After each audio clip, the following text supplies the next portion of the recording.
In the age after the first dawn, when mankind began to spread across the face of the earth, a shadow fell upon the world, a subtle corruption that began not in the hearts of men, but from a realm beyond their sight. The design of creation was beautiful, and daughters were born to the generations of Adam, their laughter echoing in the new valleys and hills, their spirits woven into the fabric of a young and vibrant world. But their beauty, a testament to the Creator's artistry, was seen not only by the sons of men. From a celestial station, a high and holy place of service and light, the sons of God, beings of spirit and power, looked down. They forsook their ordained purpose, their gaze drawn by an earthly desire that became an obsession. A line was crossed. A sacred boundary between the spiritual and the carnal was willfully ignored. They descended from their celestial home, casting aside their glory for the allure of flesh, and they took for themselves wives from whomever they chose, wedding the divine with the mortal in an unsanctioned and unholy union. And from this mingling, a new race was born upon the earth, a progeny that held the power of one realm and the mortality of another. They were the Nephilim, the mighty ones, the giants of old whose names became legend, whispered in fear and awe. They were warriors of great stature and fearsome strength, men of renown whose very presence warped the fabric of society. Their might was not tempered with wisdom, nor was their power guided by mercy. Their existence was a testament to a world tipping dangerously out of balance, a world where brute strength became the only law and unyielding pride was celebrated as the highest virtue. The earth, which was meant to be a home of worship and ordered peace, began to learn the language of violence as its mother tongue. The Nephilim and the sons of men who eagerly followed their ways filled the land with their exploits, their bloody conquests, and their towering arrogance. The darkness of the spirit, a deep and pervasive stain, began to fester in the heart of civilization, bleeding into the core of all that humanity was becoming. What began as a forbidden union grew into a global contagion of corruption, where every field was a potential battlefield and every neighbor a potential rival. The very soil seemed to cry out under the weight of this growing wickedness, a profound sickness that left no soul untouched.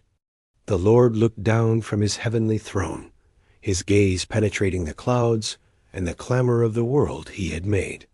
His sight passed over the verdant fields, now scarred with conflict, and the burgeoning cities, now filled with prideful monuments to man's own strength. He looked past the flesh and into the very heart of humankind, the seat of thought and intention.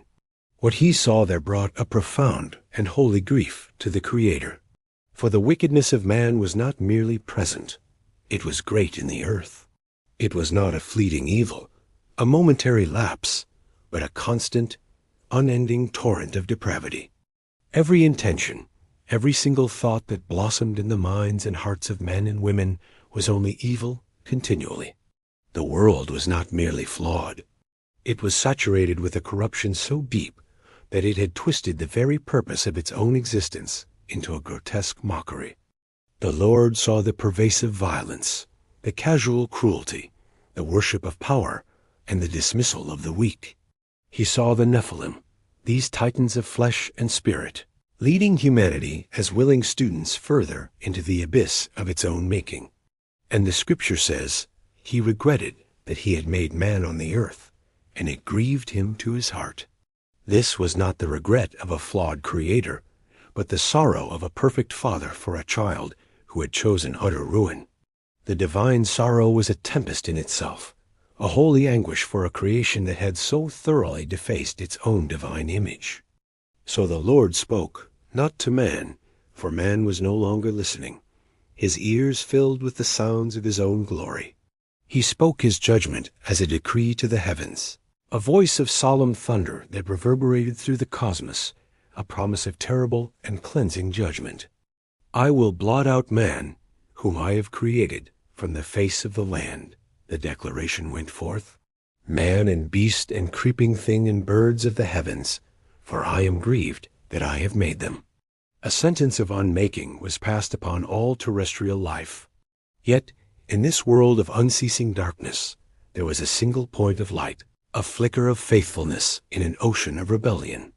Amidst the universal corruption, one man stood apart. His name was Noah.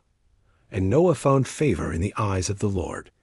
He was not a king, nor a giant, nor a man of violent renown. He was a righteous man, blameless in his generation. While the world forged its own path into ruin, celebrating its descent, Noah walked with God. This was the history of Noah.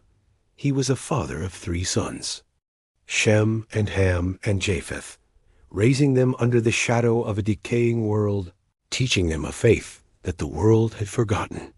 And while the earth was corrupt in God's sight, and filled with a violence that had become its very breath, Noah maintained a quiet faithfulness, an anchor of obedience in a raging sea of rebellion.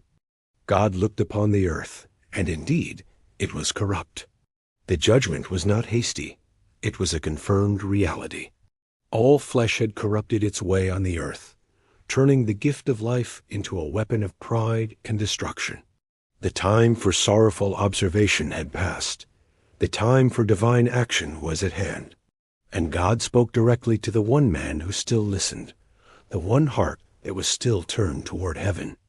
The voice of the Almighty came to Noah, not in a whisper of wind or a dream in the night, but as a clear and solemn declaration, a divine confidence shared with his chosen servant, an invitation into the counsel of the Most High.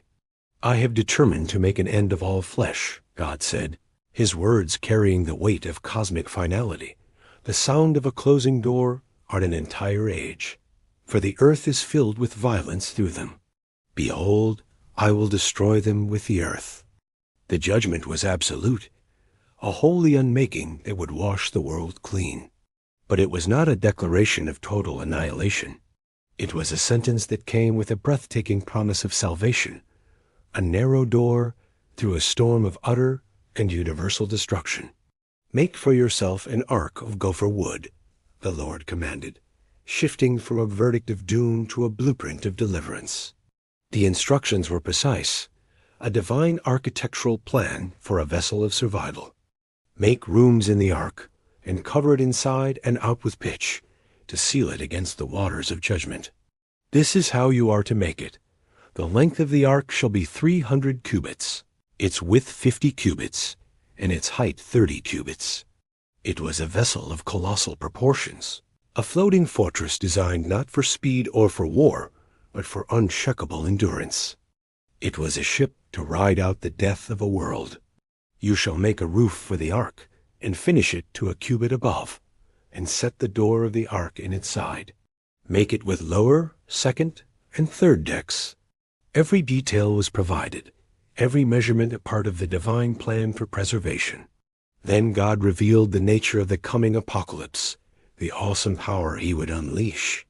For behold, I will bring a flood of waters upon the earth, to destroy all flesh in which is the breath of life from under heaven.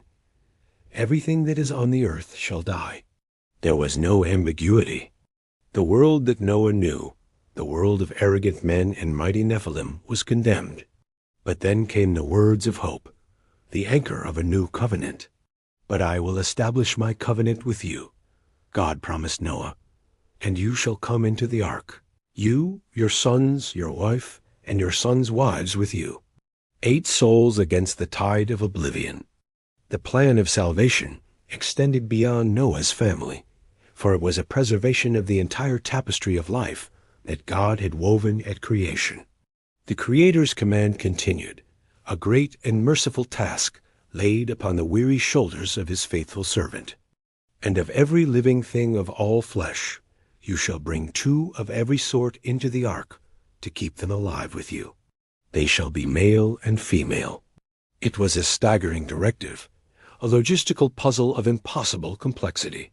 From the creeping things of the ground, whose names were known only to God, to the birds of the air that soared in the highest heavens, from the mightiest beasts that roamed the fields to the smallest and most fragile creatures, a pair of each was to be brought into the floating sanctuary of the ark.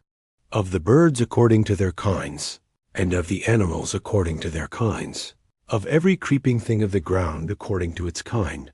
2 of every sort shall come to you to keep them alive. It was not a hunt, a frantic chase across the continent. It was to be a gathering. A divine summons would go out to the animal kingdom, an inaudible command that would turn them from their territories and toward the great wooden structure. Noah was also to provide for this floating menagerie. Also take with you every sort of food that is eaten, and store it up. It shall serve as food for you and for them. The ark was to be a storehouse of life, a self-sustaining world for the duration of the judgment. The command was immense, the labor unfathomable. It would take decades, a lifetime of toil, of sawing gopher wood, of boiling pitch, of gathering and storing immense quantities of grain and fodder, all based on a word of warning that no one else on earth could hear or would believe. And Noah did this. He did not question the scale. He did not hesitate at the ridicule. He did all that God commanded him. The work began. And as the years passed, the world watched. The men of power and the giants of renown, the Nephilim, would have seen the slow construction. They would have laughed. They would have pointed their fingers at the old man, building a ship of impossible size, miles from any significant sea, speaking of a flood from a god they had long forgotten or remade in their own violent image. His work was a sermon of wood and pitch, a silent, looming prophecy that they met with scorn, derision, and open contempt. For 120 years, the ark rose from the earth, a monument to one man's faith, and for 120 years, humanity ignored the warning it represented, sinking deeper into its own pride, certain of its own permanence. The final year arrived.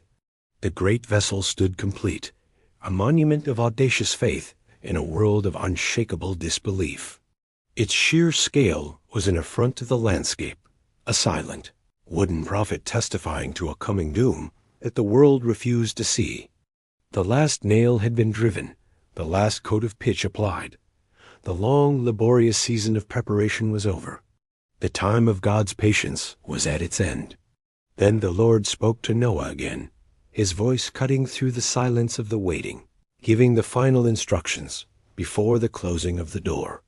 Go into the ark, you and all your household, for I have seen that you are righteous before me in this generation. A new detail was added, a distinction for the sake of the sacrifices that would sanctify the new world.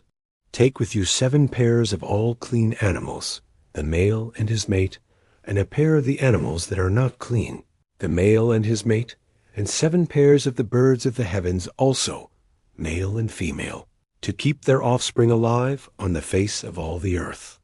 The preservation was now refined, a plan not just for survival, but for the immediate restoration of worship and covenant after the waters receded. Then came the final, terrifying countdown, the last grains of sand falling through the hourglass of the pre-flood age. For in 7 days, the Lord declared, his voice a promise of both salvation and destruction, I will send rain on the earth for 40 days and 40 nights, and every living thing that I have made I will blot out from the face of the ground. The clock was now ticking its final seconds, and Noah did all that the Lord had commanded him. He was 600 years old when the flood of waters came upon the earth. In the final 7 days, a sight of wondrous and solemn mystery unfolded, a miracle that silenced even the most arrogant scoffers, if only for a moment. From the forests, the plains, and the skies, they came. The animals, guided by a divine hand, journeyed toward the ark. Lions walked with lambs, wolves with deer, their natural enmity suspended by a greater, overriding purpose. They came in pairs and in sevens, a great, unending procession of life, moving with a silent, determined understanding that baffled the watching world. They filed past Noah and his sons, ascending the great ramp and disappearing into the cavernous hull of the ark, their sounds echoing within its vast, dark chambers. And Noah and his sons, Shem, Ham, and Japheth, and Noah's wife, and the 3 wives of his sons with them, they went into the ark to escape the waters of the flood. They were the last to enter, a small family of 8 souls, the sum total of humanity worth saving, bearing the future of the world in their hearts. On the final day of the countdown, the 7th day, after Noah and his family and all the creatures were safely inside, a great and final act sealed their fate and the fate of the world. The great door of the ark, a massive slab of gopher wood too heavy for any one man to move, was swung shut. But it was not Noah or his sons who strained to close it. The Lord himself shut him in.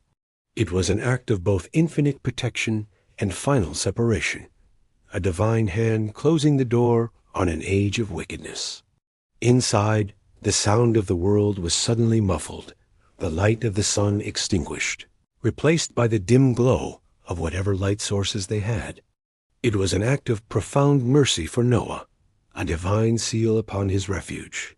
But for the world outside, it was an act of judgment, the locking of the only door to safety. For a moment, there was silence. The world outside continued in its willful ignorance.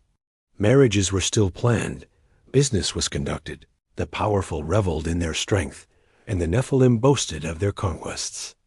They saw the door close, and perhaps they laughed one last time at the foolish old man and his family, sealed in their wooden prison. Then it began. It did not start with a gentle pitter-patter. The judgment was as violent as the sin it was meant to cleanse.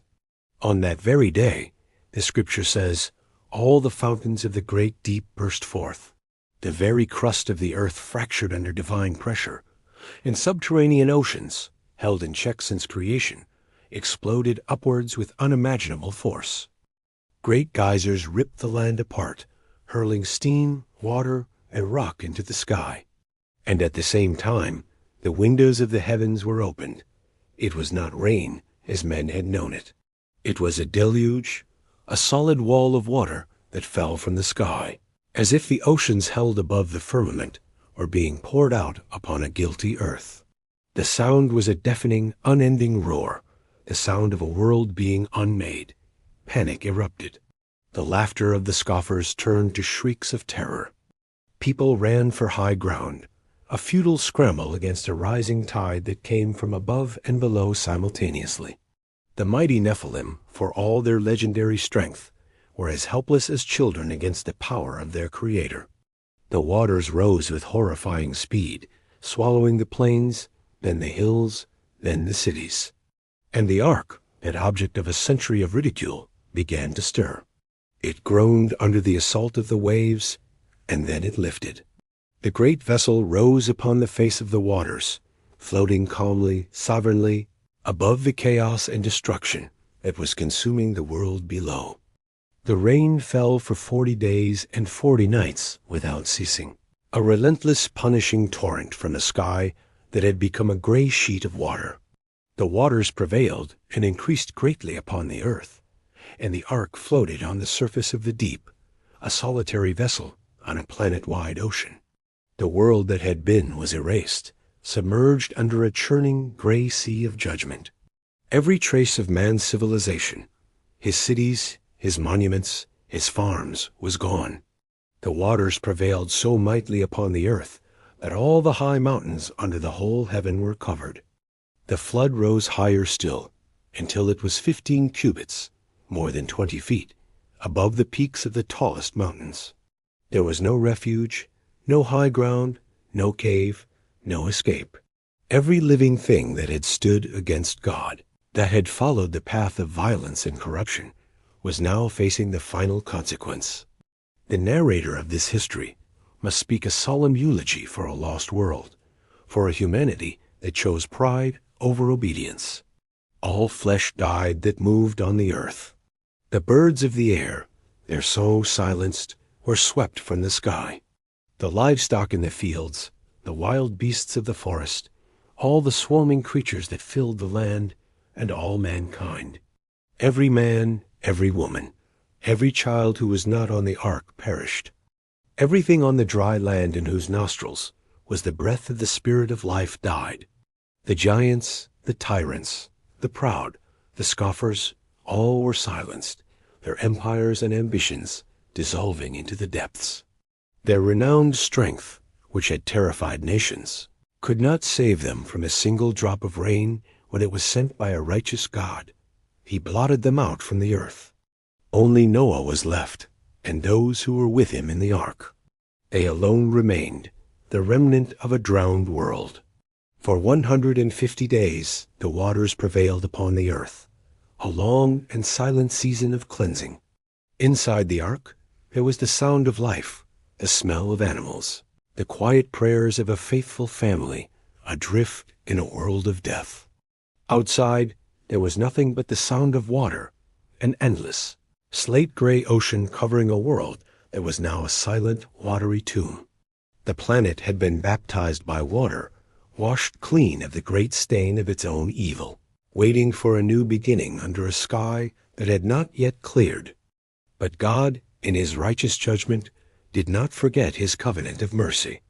At the height of the flood, when the earth was utterly submerged, and the old world was but a distant, violent memory, God remembered Noah. He remembered the righteous man, his family, and every living creature that was with him in the ark, a floating island of life. This remembrance was not a recall after a period of forgetfulness. It was an active turning of the divine will toward the next phase of his plan, restoration. The purpose of the flood was not just to destroy, but to cleanse and begin anew. And so the Lord caused a great wind to pass over the earth, a wind of creative power, and the waters began to subside. The terrible mechanisms of the deluge were reversed by the same hand that had initiated them. The fountains of the great deep were closed, their subterranean rage now contained. The windows of the heavens were restrained, their torrents ceasing. The water receded steadily from the earth, day by day, pulled back into its appointed places. After the end of the 150 days of prevailing, the waters had abated enough that the great ark, which had drifted aimlessly on a global sea, finally came to a rest. It settled gently, with a shudder that ran through its massive frame, upon the slopes of the mountains of Ararat. The long voyage was over. Yet for many more weeks the world remained a vast seascape, a world of mud and water. Noah, a man of profound patience and unwavering faith, waited. He did not force the door. He had entered by God's command, and he would exit by it. He waited for God's timing. After 40 days of waiting, Noah opened the window of the ark that he had made, a small portal to a transformed world. He sent forth a raven, a hardy scavenger bird.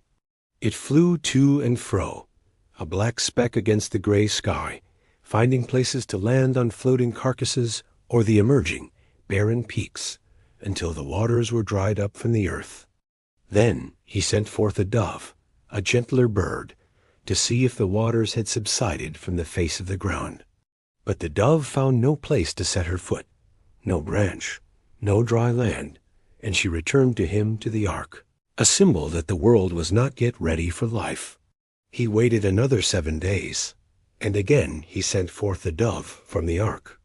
This time she returned to him in the evening, and behold, in her beak was a freshly plucked olive leaf. It was a sign, a message from the renewed earth.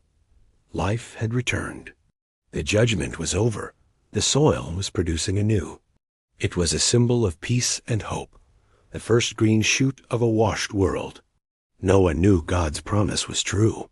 He waited yet another 7 days and sent forth the dove, and this time she did not return to him anymore. She had found a home. In the 601st year of Noah's life, on the first day of the first month, the waters were dried from off the earth. A new year for a new world. And Noah, with great anticipation and a heart full of gratitude, removed the covering of the ark and looked. He saw that the face of the ground was dry.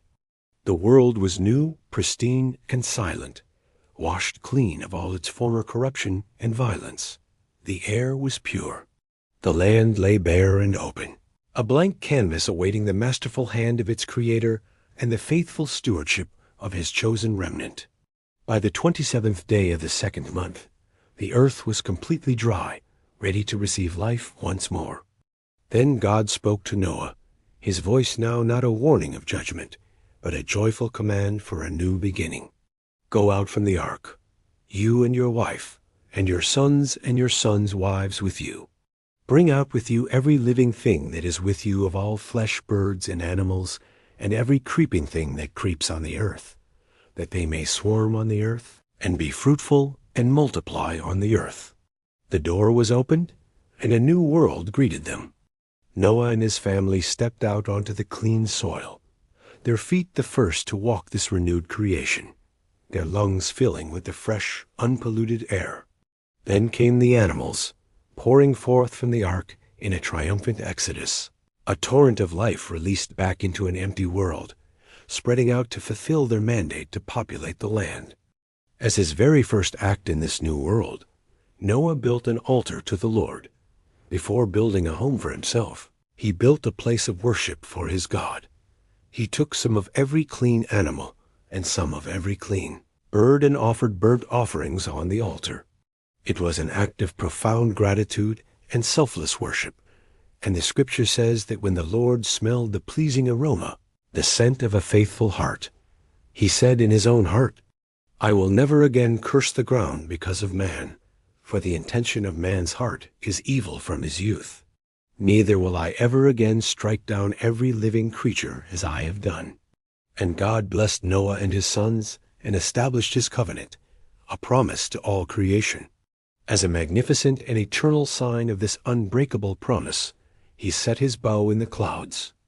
The rainbow, a symbol of divine warfare, turned to peace. A warrior's bow hung up and pointed away from the earth, a vibrant promise that judgment by water would never again befall the entire world. The story of the Nephilim and the flood is a solemn reminder. It teaches that pride, corruption, and violence lead to ruin, while faith and righteousness, even when found in only a single family, can be the vessel for salvation and the hope of the world. It is a testament that even in a world consumed by darkness, one who chooses to walk with God can be the seed of a new beginning. We see these patterns throughout history, and we see them in our own world today. The choice remains the same for every generation: to follow the broad path of the world or to walk, like Noah, with God. What path will you choose? To learn more about the epic stories that shaped our world and the profound lessons they hold for us, visit our website and explore the series. The journey into the heart of these timeless truths is just beginning.